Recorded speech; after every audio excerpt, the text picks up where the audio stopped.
ચોમાસાની હજુ તો ધમાકેદાર શરૂઆત થઈ છે, ત્યાં જ એશિયાની સૌથી મોટી ગણાતી અંકલેશ્વર ઔદ્યોગિક વસાહતમાંથી પર્યાવરણના નામે ધજાગરા ઉડાવતી તસવીરો સામે આવી છે। પ્રથમ વરસાદ પડતાની સાથે જ જીઆરડીસીની વરસાદી કાંસમાં કુદરતી પાણીને બદલે કેમિકલયુક્ત પચરંગી પ્રવાહી વહેતું જોવા મળ્યું છે। ક્યાંક લીલા, ક્યાંક પીળું તો ક્યાંક લાલ રંગનું ઝેરી પાણી ખુલ્લેઆમ વહી રહ્યું હોવાને કારણે સ્થાનિક રહીશો અને પર્યાવરણ પ્રેમીઓમાં તીવ્ર આક્રોશ ફાટી નીકળ્યો છે।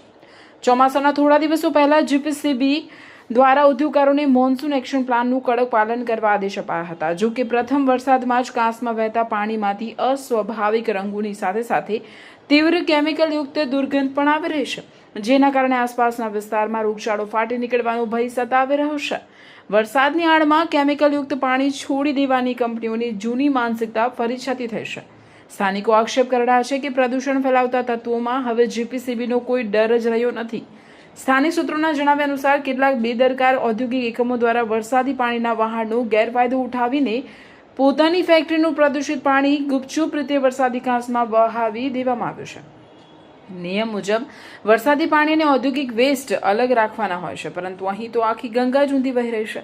સ્થાનિક પર્યાવરણ પ્રેમીઓએ પણ સવાલ ઉઠાવતા શું તંત્ર માત્ર નોટિસ ફાળવામાં જ વ્યસ્ત રહેશે કે પછી પર્યાવરણ સાથે ચેડા કરનારા ઉદ્યોગપતિઓ સામે જેલ ભેગા કરવાની કડક કાર્યવાહી કરશે તેવી શંકા વ્યક્ત કરી હતી। આ ગંભીર ઘટનાને પગલે જાગૃત નાગરિકોએ જીપીસીબીની ટીમ તાત્કાલિક ઘટના સ્થળે દોડી આવી અલગ અલગ જગ્યાએથી પાણીના સેમ્પલ લે અને જે પણ કંપની આ પચરંગી પ્રદૂષણ માટે જવાબદાર હોય તેની સામે ક્લોઝર નોટિસ સુધીના કડક પગલાં ભરે તેવી ઉગ્ર માંગ કરી છે।